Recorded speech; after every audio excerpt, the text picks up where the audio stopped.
Hello. The weekend just goes so quick, doesn't it? I really hope that you all had a nice weekend. It's pretty cold, wasn't it? Today we're telling you about a cure for wellness, not the cure for wellness as I referred to it last week.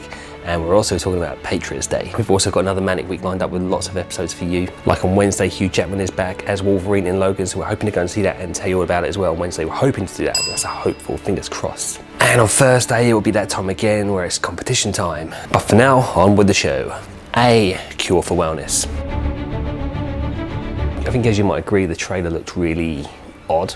I know the trailer also left some of our viewers really unsure of like what to expect. Like one of our viewers, he actually asked me to be the guinea pig and said, "Can you go and see it for me?" before I decided to go and see it. Thanks, Ben. So the story of Cure for Wellness is this young bloke, Lockhart. Now he's sent to Switzerland to retrieve an old bloke who is the CEO of a company, and now he's ended up in this wellness centre that seemed to have the cure. The cure for what though?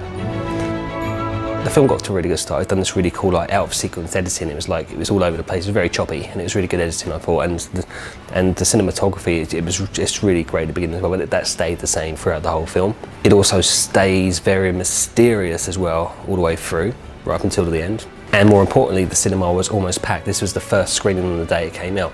So I can imagine if it was like almost packed on that Friday, it must have got proper packed at the weekend. So at the moment, all was looking pretty positive for the film. But at the other end of the spectrum, one of our other viewers said that she's gone to see it like a preview screening.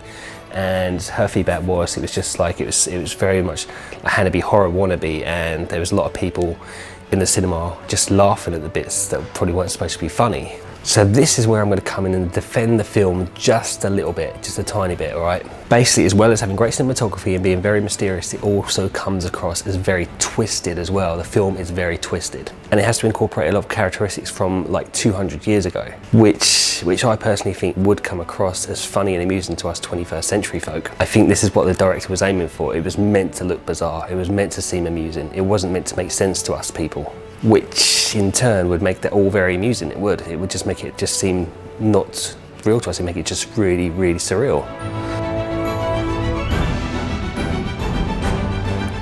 So for this one, I would just say, go and find out for yourself. This really is a Marmite kind of film. If you're gonna love it or you're gonna hate it. All I can say that it was beautifully filmed. It's very mysterious right up till the end, and it's very, very twisted. So if those three aspects have intrigued you, then yeah, go see it. So that's A Cure for Wellness, round 2, Patriots Day. Patriots Day starring Mark Wahlberg in this film about the 2013 Boston Marathon bombings. So the film starts on this really it does start on like a really high note. It's, you get to find out there's like another whole interpretation for a smoothie. It's very funny. It made me laugh, and I think that happens in the first 5 minutes. You find out there's another meaning for the word smoothie. It's a really funny sequence. It really is good. It's a great scene. Then basically after that, it's like one by one, the characters are introduced. They're all intertwined with each other's lives in the lead up to the 2013 Boston Marathon, which was held on, yeah, you guessed it, Patriots Day. So the setup in the beginning, it's about human connection. It's about love, how people love each other, how people are together.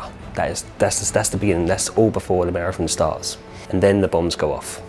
And the impact of the bombings was just captured just so well. And the real footage of the real people was also like intercut with the film footage. And it really did show obviously how gruesome it was on that day. And it also showed how badly like some people were injured and how it led to amputation and the effect that had on people's lives as well. It was strong, it was very strong.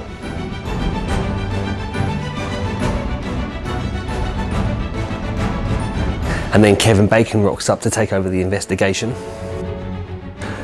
And then 100 hours from the boom, when boom means bomb in FBI language apparently, and then 100 hours from the boom, this massive chase begins, chasing the suspects. And then it's just a really intense couple of hours, just this massive chase. All you want them to do is just find these bad guys and just capture them, and you're just rooting for the good guys the whole time because you've had that massive connection, that human connection in the beginning. That's what's pulled you in at the beginning. It's that feeling of love. And then by the end, you get this feeling that all these separate characters that were introduced at the beginning, they sort of it's like they've all come together. They've been joined by this tragedy, really. But I do feel that was a story. That was the point. That was the moral of the story. It just showed the power of the human spirit, that when combined and united, the human spirit will always prevail. It's a story, as Mark Wahlberg's character describes, it's a story of love versus hate. And when it gets to the end, it's just really, really inspirational.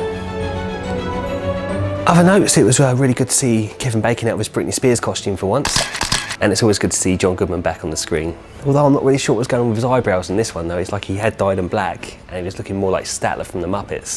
And one thing, if you do go and see the film, I did notice that at the beginning, just before the marathon starts, it's like the film company have just saved on extras and they just put a load of like gates around, like little barriers around Mark Wahlberg being filmed and stuff. And there's all these people in the background just like with their phones and their selfies just filming Mark Wahlberg and seemingly the camera crew. So it looks like for budget reasons they've just put some gates up, not hired extras, and they've actually just let real people come and like watch it if they want and just take pictures, because it was really funny watching it. I don't know if that is what happened, but it looks like they've just done it that way. So if you're looking for a true story that is intense yet uplifting, then this will be definitely one for you. So that's the film reviews for today, and like I said at the beginning, we're back this week with a few other things like a competition on Thursday, but we've also got a special treat for you tomorrow. Now, a couple of weeks back we said we wanted to see The Founder, we never got around to it, but it actually came out this week and we went to go and see it. So we've got a review of The Founder for you tomorrow, because I know there were some of you that wanted to see that film as well. So do come back for The Founder review tomorrow, and in the meantime, have a great evening, have a great Tuesday, and I'll see you soon. Bye.